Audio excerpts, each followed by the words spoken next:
Filipenses capítulo 2.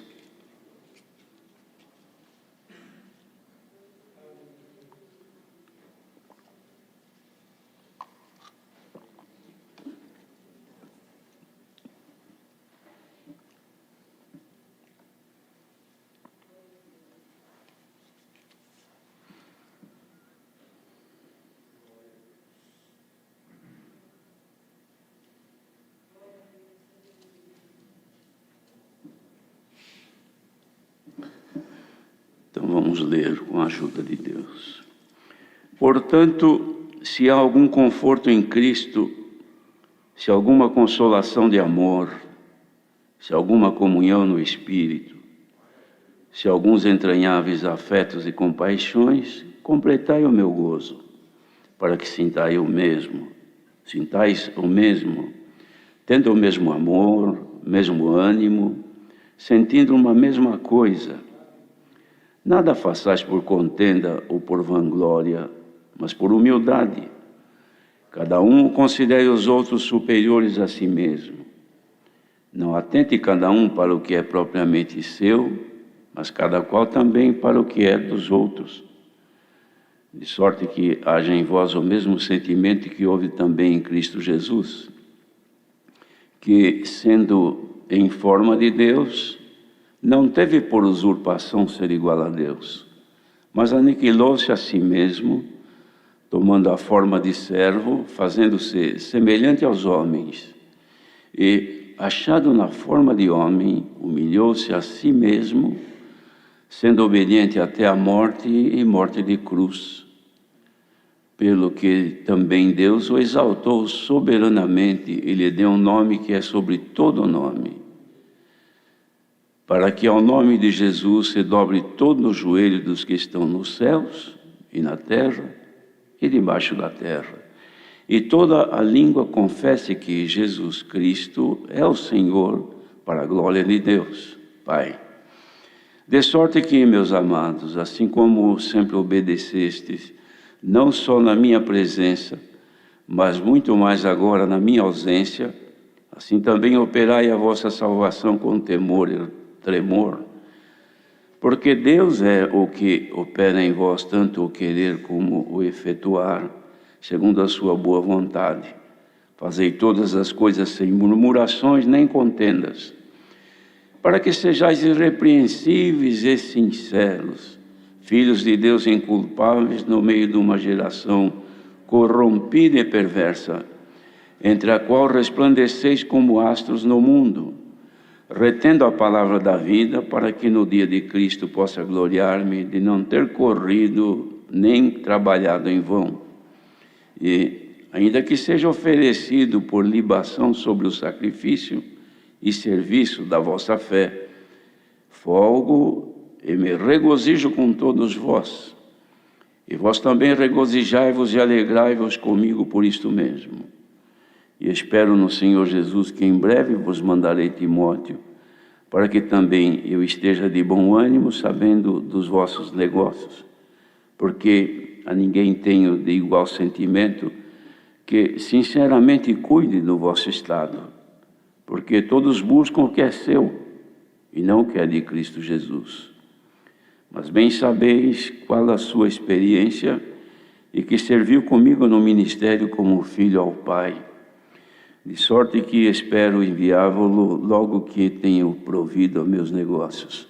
Mas confio no Senhor, que também eu mesmo em breve irei ter convosco. Julguei, contudo, necessário mandar-vos Epafrodito, meu irmão e cooperador, e companheiro nos combates, e vosso enviado para prover as minhas necessidades. Porquanto tinha muitas saudades de vós todos, estava muito angustiado de que tivesses ouvido que ele estivera doente. De fato, esteve doente e quase à morte, mas Deus se apiedou dele, e não somente dele, mas também de mim, para que eu não tivesse tristeza sobre tristeza. Por isso vou-lo enviei mais depressa, para que, vendo outra vez, vos regozijeis e eu tenha menos tristeza. Recebei-o, pois, no Senhor com todo o gozo e tende-o em honra, porque pela obra de Cristo chegou até bem próximo da morte, não fazendo caso da vida, para suprir para comigo a falta do vosso serviço. Amém. Uma carta, irmãos, quase que pessoal, onde Paulo descreve aqui os seus sentimentos, mas não deixa de fazer recomendações aos irmãos de Filipos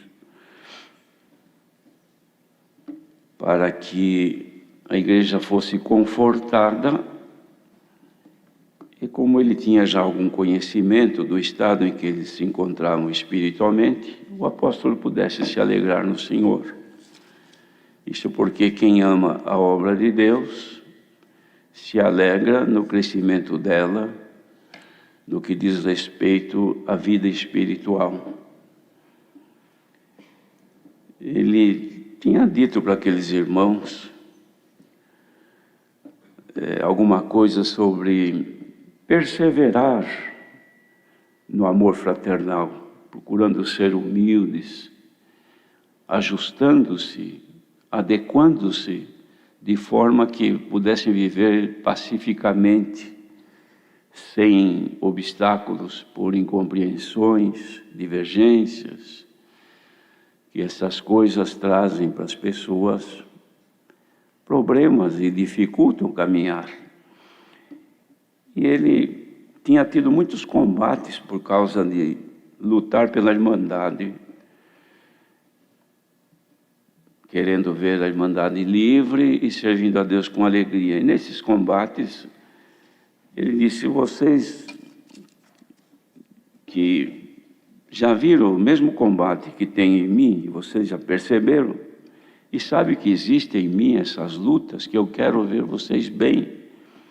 Então, se há em vocês algum conforto em Cristo, se há em vocês alguma consolação de amor, ou até comunhão no Espírito Santo, e afeição e compaixões de uns para com os outros, se isso existe em vocês, então completai o meu gozo, para que vocês venham a sentir o mesmo que ele sentia, tendo o mesmo amor, o mesmo ânimo, sentindo uma mesma coisa. Então ele dava uma receita para eles viverem nessa forma, dizendo: nada façais por contenda ou por vanglória, mas por humildade.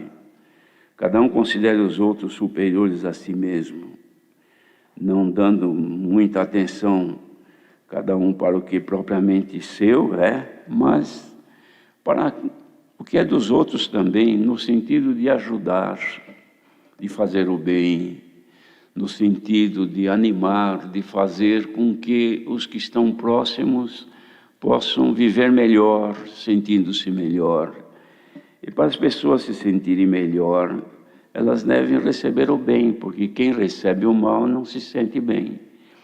Então, tudo o que pudermos fazer de bem, conselhos, orações, instruções, ajudar os nossos irmãos, nós estaremos cumprindo o que o Senhor Jesus nos ensinou e o que Paulo escreveu aqui.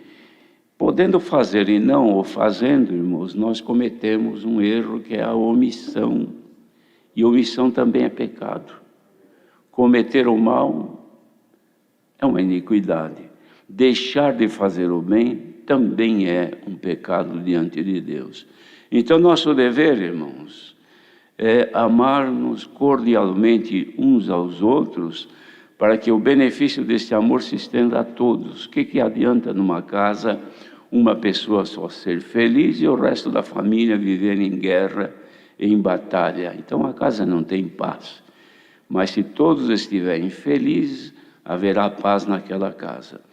De modo que o Senhor, então, irmãos, dava a Paulo de escrever isso,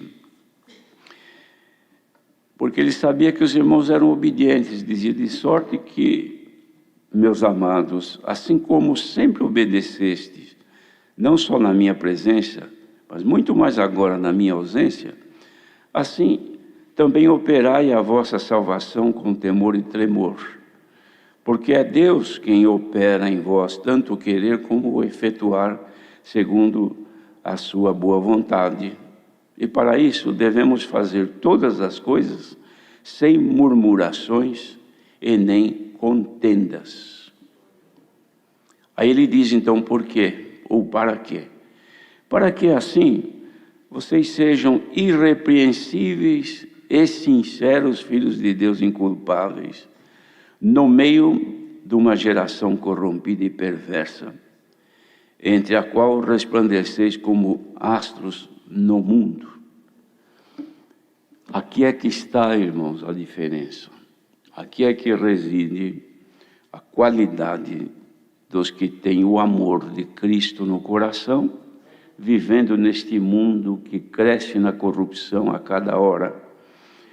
Então ele diz que para que isso ocorra, devemos reter a palavra da vida, para que no dia de Cristo, ele dizia, eu gostaria de me gloriar, de não ter corrido e trabalhado em vão.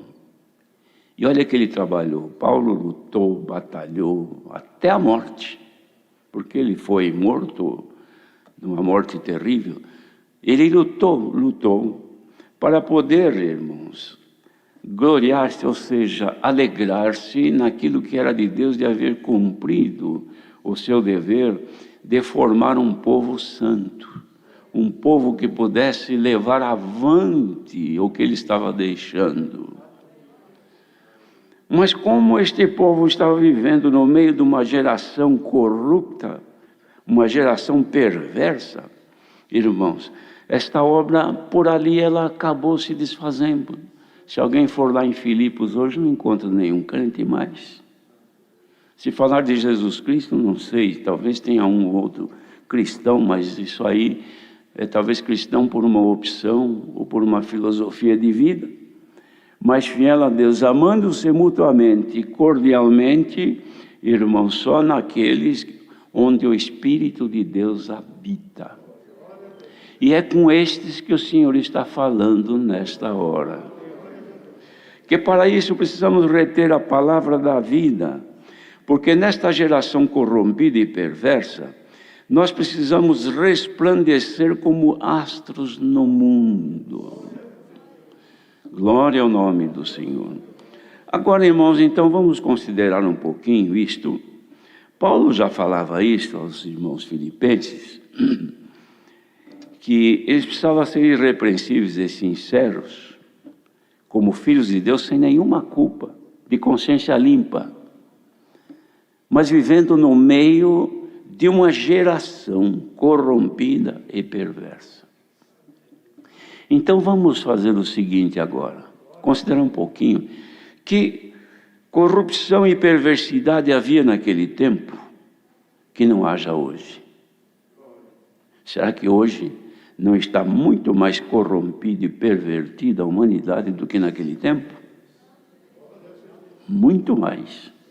Se naquele tempo esta recomendação de Paulo era para que o povo pudesse fazer estas coisas para ser irrepreensíveis, isto é, não deixar motivo de ser repreendido, porque estavam andando corretamente, e sinceros, na maior pureza de sua consciência, mostrando para todos que são filhos de Deus, em cujas consciências não reside nenhuma culpa.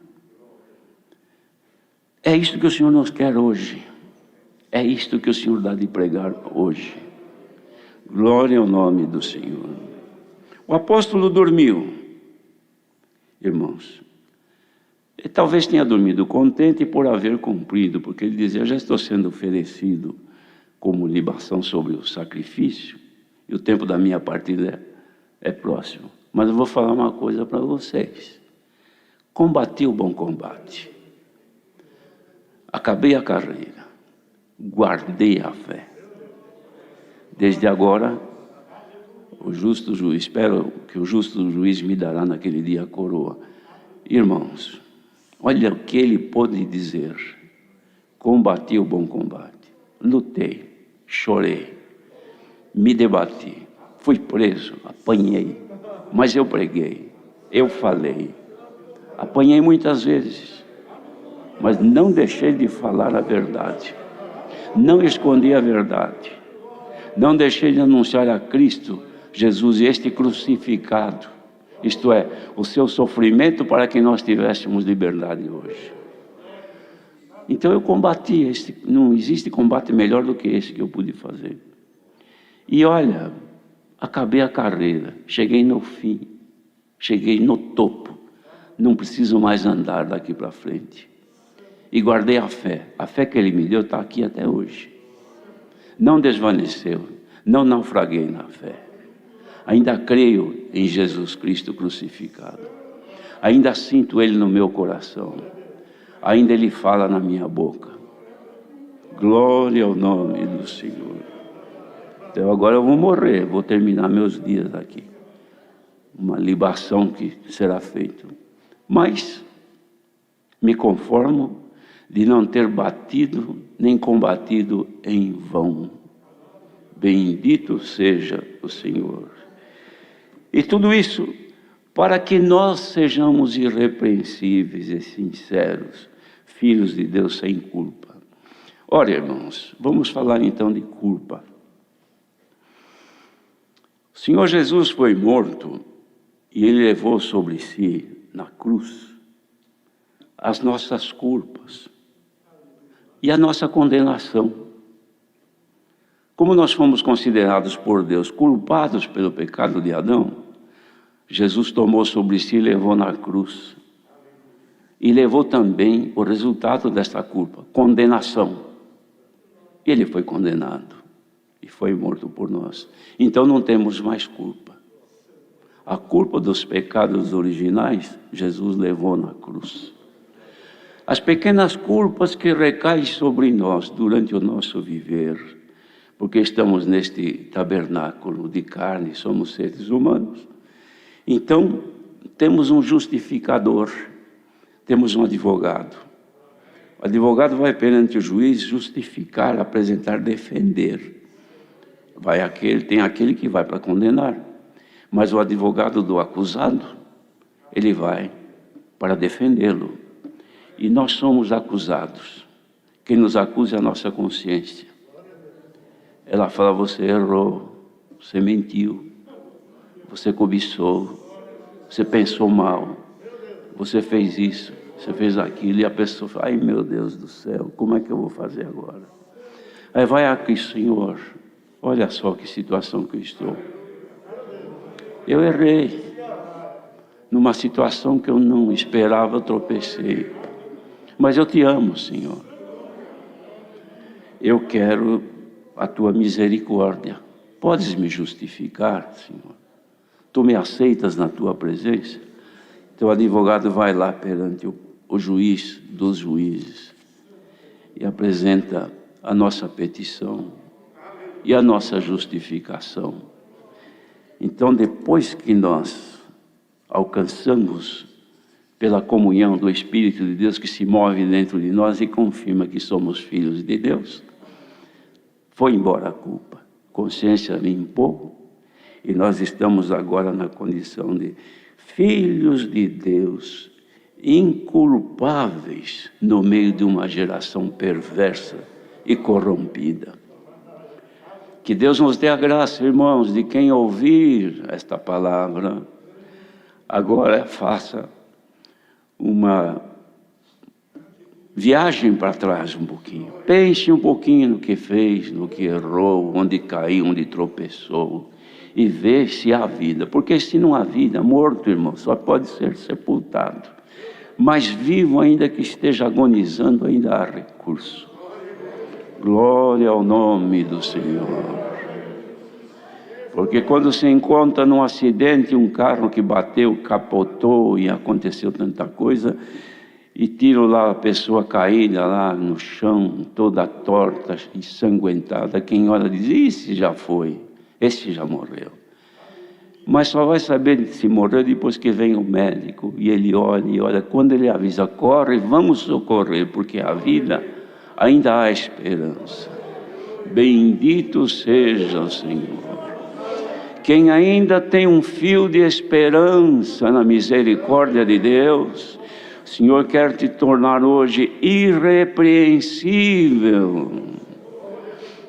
Se puderes alcançar misericórdia, chega-te ao Senhor e busca perdão e misericórdia, porque precisamos viver no meio desta geração corrompida e perversa sem nos corromper. Glória ao nome do Senhor. Mas a corrupção, irmãos, é como uma praga que cresce, que contamina, que ela pega de um para outro, ela pega por aquilo que se vê, por aquilo que se ouve, por aquilo que a gente lê, por informações, por sonhos, por revelações do adversário, todos os meios de comunicações que existam, transmitem para as pessoas, irmãos, coisas que podem contaminar, que podem levar a pessoa a vir a menos na fé. Por isso que não se pode deixar de congregar e ouvir a palavra, porque a palavra vem e abre um espaço, irmãos, abre um horizonte na nossa frente. Quem quiser se salvar, use a palavra, porque a palavra nos dá garantia de que Deus nos aceita na sua presença. E hoje, irmãos, a condição desta palavra é de nos tornar irrepreensíveis. Glória ao nome do Senhor. Mas tem um detalhe, irmãos. Em que lugar? Porque se nós vivêssemos só aqui dentro e ser irrepreensível daqui, não é tão difícil, porque aqui a gente olha no rosto um de um, só se vê santos e santas, mulheres santas, homens santos. Malícia não chega aqui, ou não deve chegar. Pensamentos ruins não tem espaço para ele, porque só se fala naquilo que é de Deus. Então viver em santidade aqui é muito fácil. Daqui a pouco a gente vai orar, vai falar com Deus outra vez, vai agradecer. Agora, Ele está falando conosco. Qual é o mal que pode, irmãos, perdurar diante da fala de Deus? Nada. Quando o Senhor fala, irmãos, o seu poder é de criar. Ele faz apagar o mal, Ele faz vir o bem, Ele faz crescer em nós, irmãos, aquilo que vem dEle. Então o mal não persiste em nós, aqui dentro. Mas nós não vivemos aqui dentro. Nós vivemos no meio de uma geração perversa e corrompida. Corrupção nas crianças. Desde quando aprende a falar? Nem aprendeu a falar ainda, já começa a aprender as coisas deste mundo, porque o mundo hoje virou uma escola. E esta escola não é somente lá na escola, não precisa ir lá à escola. Tanto é que nem trabalhar já quase que não se precisa mais, trabalha de casa, salvo se for um trabalho manual. Mas se é um trabalho intelectual, a pessoa faz de casa, faz deitada na cama, não é? É home office, faz em qualquer lugar, onde estiver faz, do jeito que estiver, trabalha. Mas de outra maneira, tem que estar junto, tem que ir aqui e ali. A criancinha vai à escola, aprende a cantar um hino, aprende o Salmo 23, o Senhor é meu pastor, aprende a oração do Pai Nosso, mas chega na escola, aprende tantas outras coisas. Trabalha a mãe, trabalha o pai, deixa a criancinha cedo e pega ela no final da tarde. Teve todas estas horas expostas a um ambiente que nem sempre é bom, muitas vezes é até nocivo. Então, um pouquinho que aprende de bom, perde e leva em troca coisas que não são boas. Essa é a formação das nossas crianças. Sem contar de que o método, a maneira hoje da educação não permite mais, irmãos, com que haja uma punição aos filhos. Então, e de fato, irmãos, a punição física, ela não só gera ódio na criança, mas não permite que a criança seja ensinada. Daqui a pouco vão querer nos impedir de ensinar isto aqui, olha, o Evangelho de Cristo. E já estão querendo fazer isso. Daqui a pouco você fica obrigado a ensinar outras doutrinas que corrompam os sentidos dos nossos filhos. E o maior tesouro dos pais são os filhos. E quantos pais que preferem investir todo o seu dinheiro nas coisas boas materiais, boa roupa, boa comida, boa escola, bom lugar para passear, viagem, estadias em outros lugares, em outros países, e assim gasta tudo que pode na melhor escola, na melhor roupa, na melhor comida, mas não perde 5 minutos em falar da palavra, em ensinar a criança a ser pertencente a esses que são irrepreensíveis, ensinar a criança o que é ser irrepreensível, que não precisa mais ser repreendida porque está no caminho do bem. Então nós não temos tempo de ensinar a criança a cantar, a orar, não temos tempo de contar as histórias que aqui estão registradas nestes livros. Foram feitas, irmãos, Deus deu a graça de serem feitas em várias igrejas pelo Brasil afora. Um local para ensino das crianças, enquanto os pais estão congregando, as criancinhas estão lá 1 hora e pouco, aprendendo a cantar, a orar, a conhecer as histórias da Bíblia, o Novo Testamento, quem é Cristo, quem são os apóstolos, e as irmãs que se dedicam a ensinar, mas são pouquíssimos lugares que fazem isso, o resto as crianças estão aí, nós não temos tempo de ensinar, o avô não tem tempo, nem a avó, nem os pais, e assim por diante. Então as crianças sendo geradas, crescidas, criadas, formadas no meio de uma geração corrompida e perversa. A mocidade então nem se fala.